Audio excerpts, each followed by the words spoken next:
everyone, welcome to Adventures in Everyday Cooking, where every day can be an adventure in your kitchen. Now, I know it's been a while, but this is going to be a recipe in the Paris Chronicles, but this is not going to be a recipe from Paris. It is, in fact, a recipe from London, but it's not really a recipe from London. This is a recipe from Turkey. Do you know what I'm going to make? It's very popular in London, which is why I'm gonna go ahead and make it for you today. Now, let me give you some background. When we were getting ready to go to Paris, we were so excited about going to see all of the sights and eating all of the food.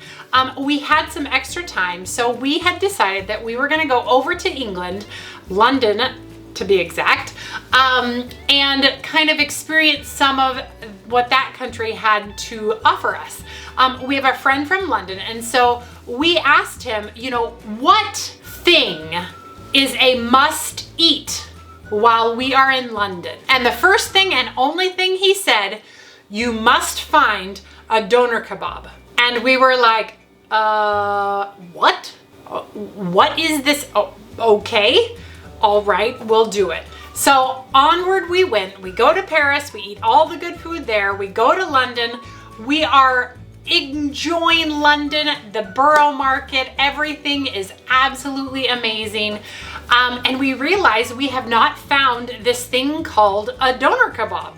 And so we're like, okay, well, let's Google up, you know, what this is. And sure enough, the last night that we were there, we found this Döner Kebab place that we were right next to the London Bridge. And we were like, okay, let's just go to this place and we'll see. And it was like 10:30 at night and we were leaving the next morning or afternoon.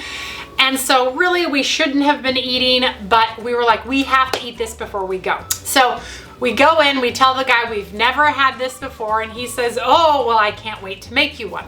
So my husband orders a lamb one and I order a chicken one. Then we proceed to watch him make this like burrito wrap style something. Like it was like kind of in a wrap and it was huge and it was like wrapped in paper and then he's like, here you go. And then he's like, okay, are you gonna eat it? And we're like, oh yeah, we'll eat it. We'll let you know, but we had to go outside and get our, you know, picture. As you can see, someone already took a bite before that picture because we could not wait. However, when we tasted them, our minds were blown. We were so excited about the flavors and the texture and the beauty of this, what we thought was a wrap. We went back into the shop and we said, oh my goodness, thank you so much for this amazing food. We wish we would have found you 4 days ago when we arrived because we would have eaten here for breakfast, for lunch, and for dinner. It was that good. Okay, maybe we wouldn't have eaten there all 4 days, all 3 meals, but it was so good. We were definitely longing for more.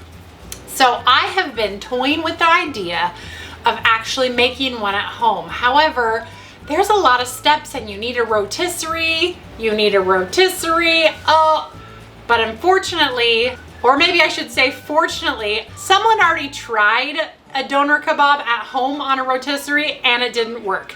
So thank you, my name is Andong. I'll link him in the comments for trying it at home before I could, because I actually was going to try to do a Döner Kebab in my deluxe air fryer. Now, instead, we are going to follow his recipe and try to emulate what he has done to make the Döner Kebab. It looks pretty cut and dry, pretty easy. Any of us can emulate this. And that's what makes me most excited. To do a Döner Kebab at home, oh my gosh. Let's get started and stop talking. You ready? Let's go.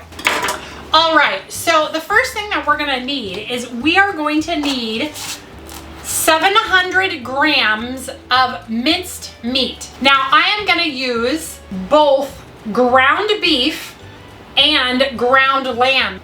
So I'll do half and half, which is 350 of each of the different minces. All right, 352. All right.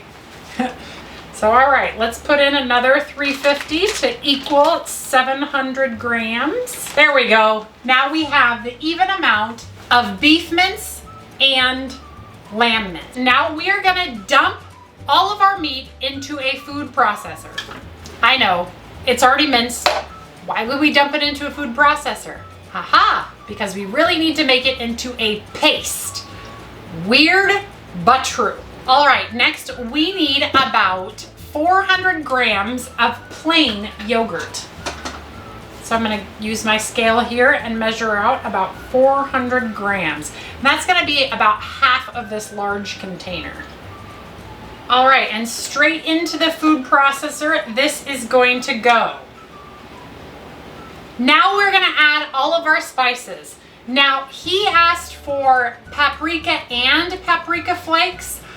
I have never seen paprika flakes before, so I just put in as much paprika flakes that he called for and more paprika.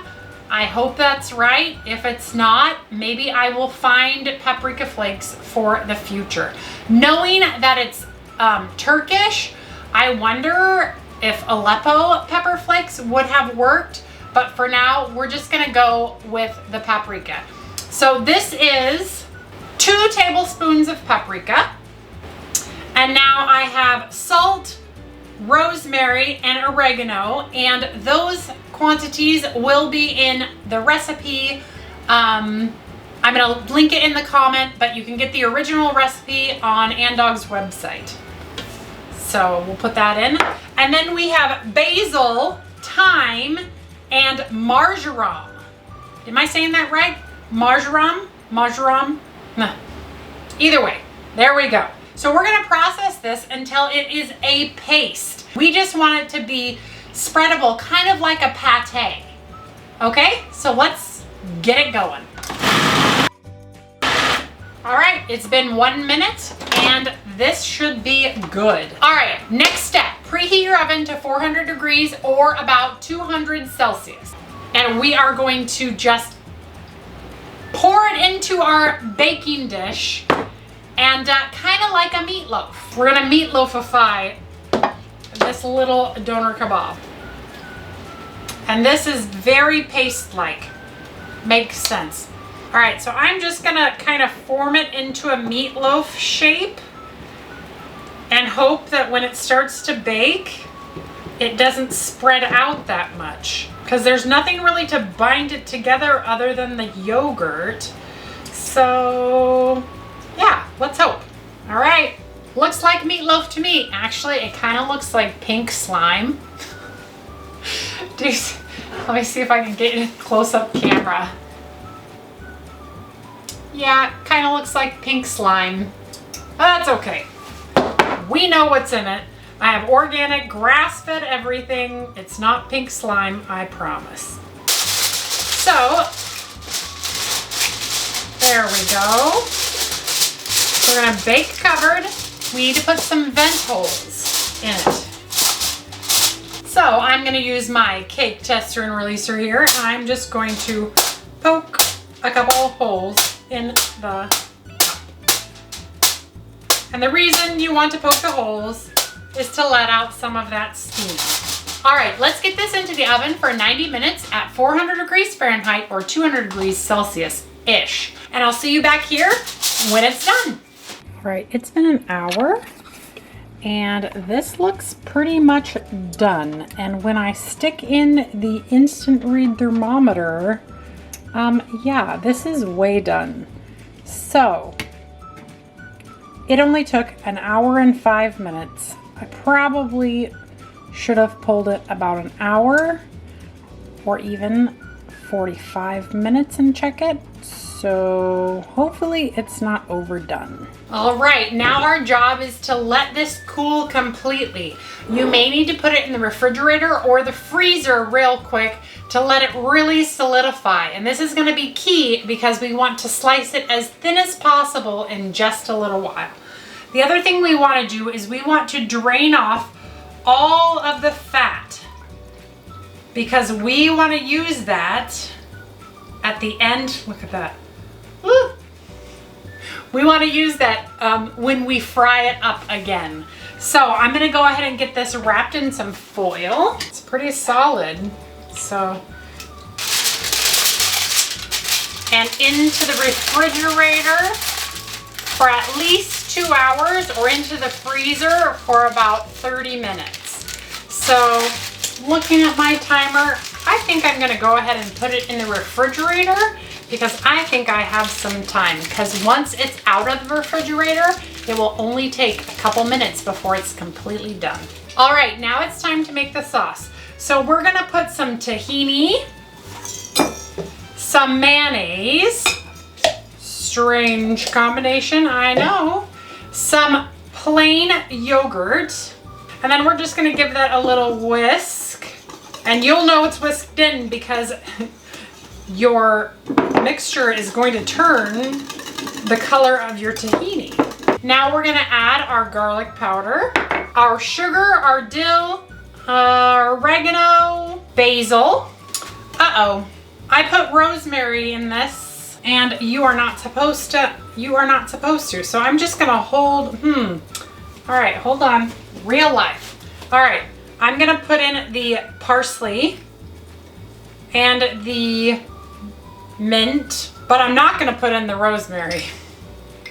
The rosemary was for the marinade earlier, and I read the wrong section. Crisis averted.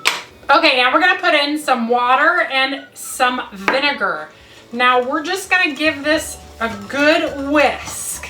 Wow, look at that. That looks amazing. Okay, let's give it a taste, and then we'll see if we need to add any more salt, since I didn't get all the salt in. It was still with the rosemary. Ooh. That is super good. All right, now I'm gonna take my lid and I am gonna go ahead and get it in the refrigerator. And once that meat is solid, I will come back, let you know how long it took to get solid, and then we are gonna assemble everything and try this amazing doner kebab. See ya. All right, it's out of the refrigerator. Let's take a look and see if we can slice this. Now, probably ideally, this needs to stay in the refrigerator for a lot longer than it has, but I got some hungry natives, so we're just gonna have to go with it. So what we're gonna do, says Andong, is that we are going to create little meat slices. So let's just start with this teeny tiny one. And we're gonna try to do them as thinly as possible because we want them to crisp up. And you want to do as thin as possible. So make sure that you use a super sharp knife so that you can get nice thin little bits that will crisp up in a little bit. Looks great. So see how thin these are? Looks fantastic.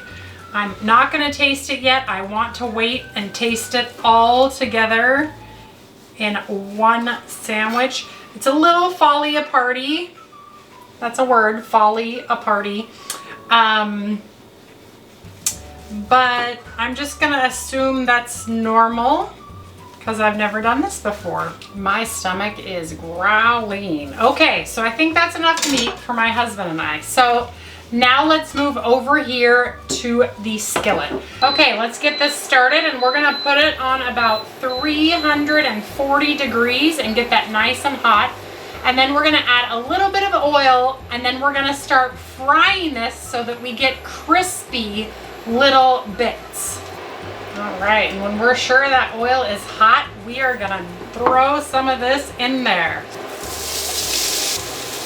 Now, he was mentioning that they did get a little dry in the pan, and that's why we have our reserved runoff from whenever we baked it, because we'll add it back in and it will soak it up and make it real juicy and delicious. So we're just gonna follow the directions and see how it goes. Ooh, look at that. We're already getting brown bits. Yes. That's exciting. It's kind of crumbly. I don't know if I should have pressed it together better or what, but It's okay. All right, let's check it. All right, so I'm gonna go ahead and add some of this oil to the pan and give it a good stir. Wow, that looks so good. Do you see that? That looks amazing. Okay, I'm gonna go ahead and pop it off over here so we can get the next bit right in.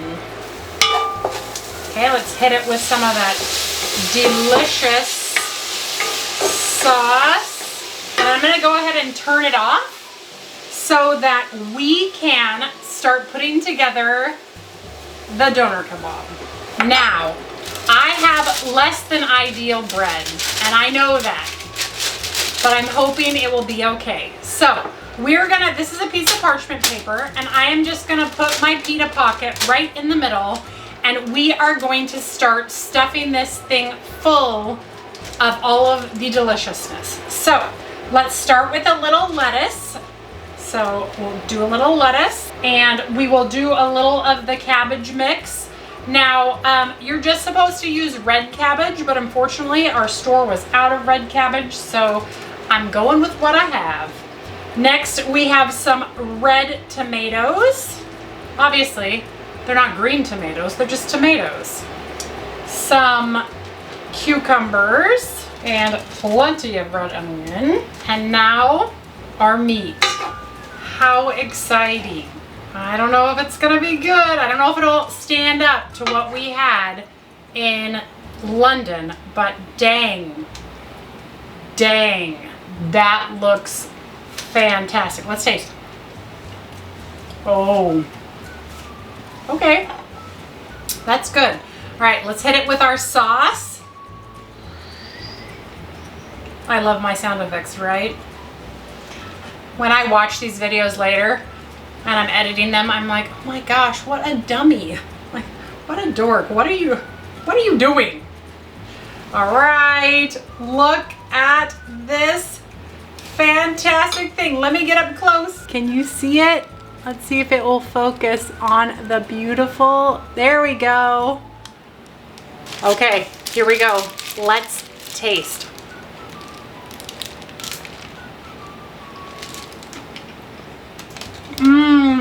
But that's good. Oh, wow. It's not quite like the one in London, obviously. I can't emulate some famous, delicious restaurant, but this is really good. I was really worried the meat would be dry, and it's really not. I mean, there's a tad bit of dryness in there, but I think it's mince. I mean, like, this is good. I would totally make this again. It's really good. My husband is going to be really pleased. Okay. I should probably wrap up so I can feed him because his meat's getting cold. Maybe I should just give him that meat. Sounds like a good idea. Now's the time for you to be adventurous. You should try kebabs at home because really that was super easy. Super easy. And for this flavor, I have no words. Like, it's pretty darn good. Thank you, Andong, for your encouragement to do this video. And yeah, until next time, I hope you'll keep adventuring in your kitchen. If you enjoyed this video, please give it a like, share it with your friends, and don't forget to subscribe. I'll see you next time. Maybe next time it will be with a chicken kebab. Do you think? I don't know. Bye.